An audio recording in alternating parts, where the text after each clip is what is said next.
Si nosotros miramos aquí que no hay plan, como todas las cosas se hacen aquí en San Elizario, sin plan, como decía mi papá, bueno, no lo puedo decir, ¿verdad? Pero no se hace al fracaso, se tiene que planear con tiempo, darle al público tiempo para que atiendan unas juntas ellos antes de venir aquí a enfrentarse a ustedes, porque tenemos que tener ese plan para dirigirnos directamente a lo que vamos a hacer.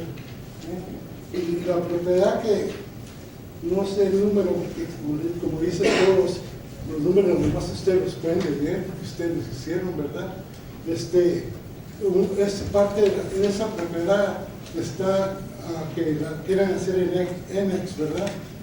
Por eso quiero mismo tener que ustedes nos presenten un plan antes que San Elizario tenga su junta, para nosotros mismos dirigirnos a cómo combatirles a ustedes, porque no nos vamos a quedar sentados, eso sí les digo.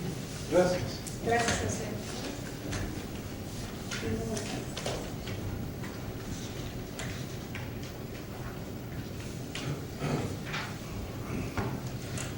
Is there anyone else who would like to speak at the podium regarding the annexation?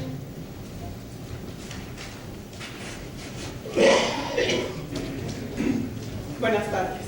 Mi nombre es Agustina Morales y vengo del 12031 Salcido Rojo, de San Elizario.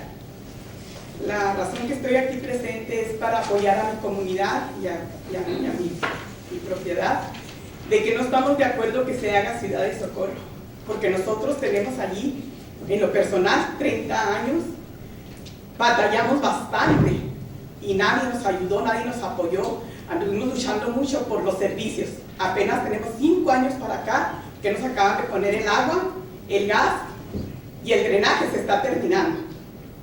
No es justo que ahora que ya luchamos y pagamos impuestos que no nos correspondían por un camino que se quedó sin registrar en el condado.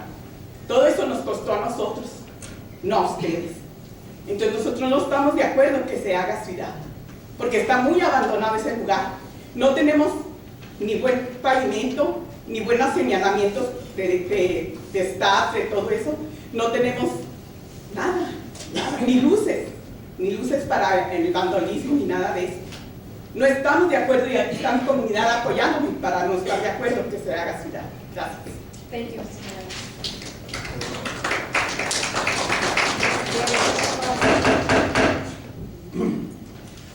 Pásale usted. Buenas noches a los que están presentes. Gracias por invitarnos a la comunidad de San Elizario. Yo vengo apoyando también a Discúlpeme, señor, necesitamos su nombre. Guillermo Sí. Madariaga. ¿Cómo? Guillermo Madariaga, y vivo en la Socorro Rojo.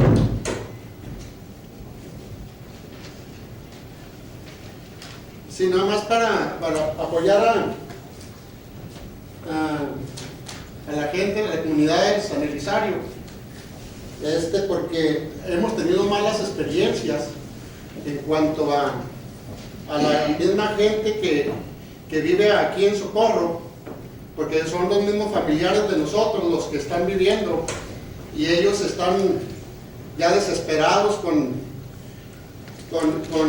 el proceder de las autoridades que han tenido. Entonces es por eso que nosotros nos vamos a unir con la gente de San Elizario para hacer algún plan y hacer un convenio donde nosotros vayamos a pedir pues el apoyo, no solamente a Socorro, sino a todas las comunidades, pero no para unirnos, sino para meter algún servicio que nos haya falta, porque así lo hemos hecho siempre, ¿verdad? Y yo sé que confiando en Dios, un día lo vamos a tener. Yo vengo apoyando a la comunidad de San Elizario para no unirnos, sino que también si algo necesitan de nosotros y nosotros un día podemos ayudarlos a los de Socorro, pues los ayudaremos en otra manera, pero no en esta, porque no han dado buen testimonio de la ciudad de Socorro, por tanto conflicto que hay. Es la petición que que traemos nosotros. Por eso la comunidad venimos ahora pues apoyándonos así. Gracias. Muchas gracias a usted.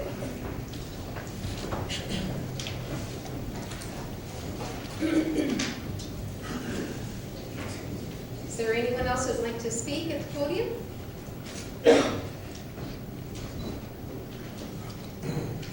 I'll be closing the public hearing.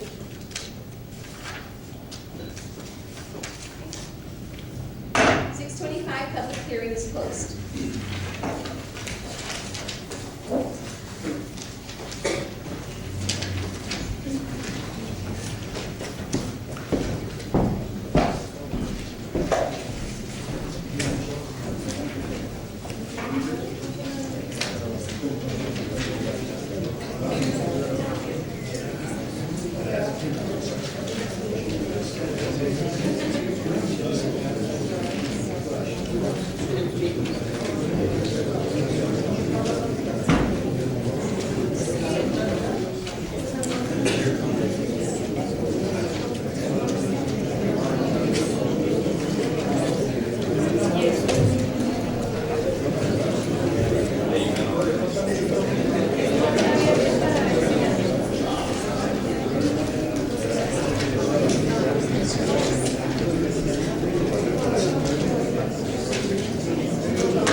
Mr. Wallace, Yes, ma'am. could you provide what information you can provide? Could you provide it to the public at this time before we go to our next item? Yes, ma'am, I'll be glad to. I know we've had a number of questions, and I'll try to respond to some of them, provide some general information. First of all, Socorro is a municipality. It's not a school district. Annexation by Socorro will not change any school district boundary. It will not change any school district attendance zone. It will not change any school district funding. It will not impact ADA for the school district because it will not change for the students that attend school. Socorro does not regulate, govern, or have any authority to change the boundaries of the school district. Socorro doesn't have any authority to change the attendance zones within the school district. That is within the exclusive authority of the trustees of the school district involved. You may all be familiar with the city of El Paso. It has the Isleta School District, it has the El Paso School District, it has the County Field School District. When the city of El Paso expanded to include those areas, it did not change the boundaries or attendance zones of the school districts involved. With respect to the issue of zoning, the city of Socorro does have a zoning commission. It does have authority to impose zoning. It does have a zoning ordinance. However, no property can be rezoned without notice and a public hearing. That's separate from this public hearing. So any proposal, any proposed change of any zoning regulation with respect to any property would require a notice and a public hearing before the Socorro Zoning Commission, which would make a recommendation to the City Council, and it would be up to the City Council to impose whatever regulations that are consistent with the city's zoning ordinance. As far as the city zoning ordinance and regulations, it permits agricultural uses, it permits horses, it permits large animals, it permits estate properties, and it permits agricultural properties. So all of those are accommodated within the city of Socorro's regulations. Now, the city does have health regulations. It has certain regulations regarding dangerous animals and those type of things. Those regulations would indeed be enforced to the extent that they apply to the residential properties. The city has exempted, at this point, agricultural properties from those regulations. So that would impact the residential properties. Basically, the idea being to regulate dangerous animals, and that ends up primarily being dogs, with respect to residential properties where folks live close together. As far as the procedure is concerned, the procedure is prescribed by statute. The city has a very definite set of parameters that requires it to do things within a certain period of time. It's required to publish the notice of this hearing no longer than or closer than the time of the hearing. So all of these scheduling issues that have been discussed, those are provided for by state statute. All the city of Socorro is trying to do is comply with that statute with respect to its timelines and handling this thing. As to the issue of taxation, once these areas become part of the city of Socorro, they would indeed become part of the tax base of the city of Socorro. No taxes would be levied, however, until the next tax year after the areas become part of the city of Socorro. So that's the way the tax issue would work, number one, and number two, that's when the taxes would be imposed.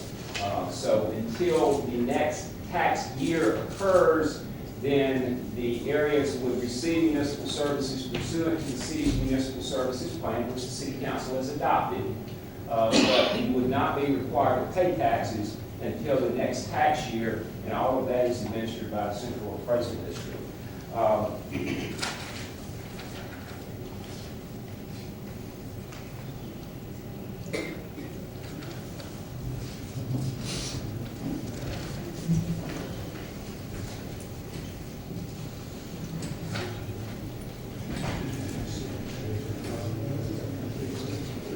Yes, and with respect to the issue of zoning, there are certain rules and regulations regarding pre-existing conditions. That's too complicated to try to get into and explain in great detail, but generally properties, and especially agricultural properties, are generally permitted to continue.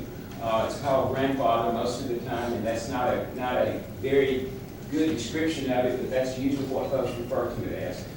Most properties, especially agricultural properties, will be permitted to continue the uses that are established on those properties and would not be subjected to or affected by the city's zoning, and in most cases would not even be subjected by the city's zoning if the city rezoned the property, because the grandfather clause preempts those zoning regulations.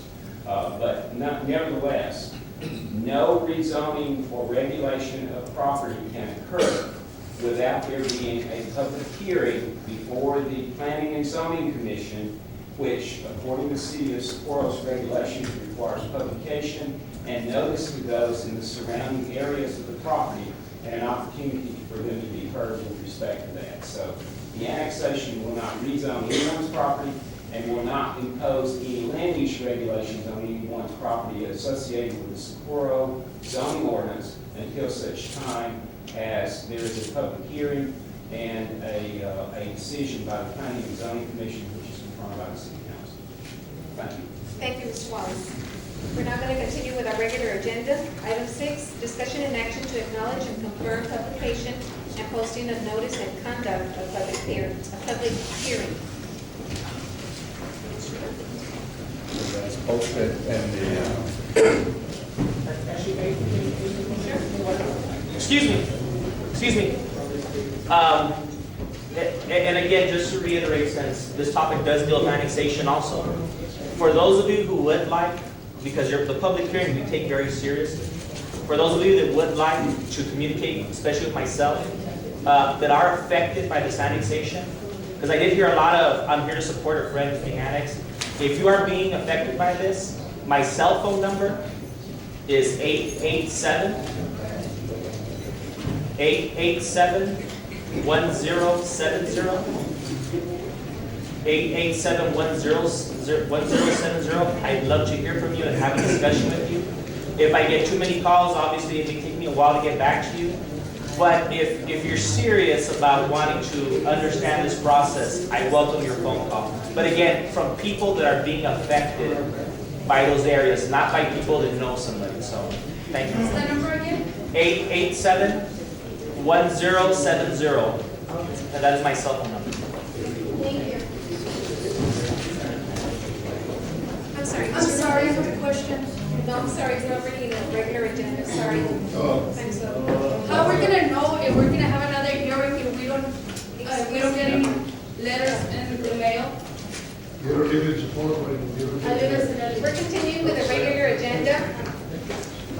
As to this item, you've got the hearing scheduled for the 17th, and I would think that it will be sufficient. We'll have a formal resolution for you to adopt there, and I think it will be sufficient there for that agenda item. There's really no issue or contest regarding the hearing, or the notice of the hearing. And they'll have a formal resolution for you to consider at the close of the hearing. So you can leave this item and take note.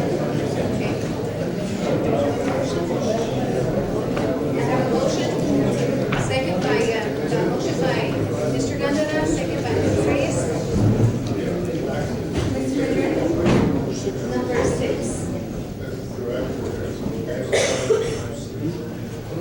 Mr. Madrid? Ms. Rodriguez? Yes. Ms. Reyes? And Mr. Gondeta? Yes. And I assume we have items for executive session, Mr. Bartley? Yes, please. Very short, but just executive.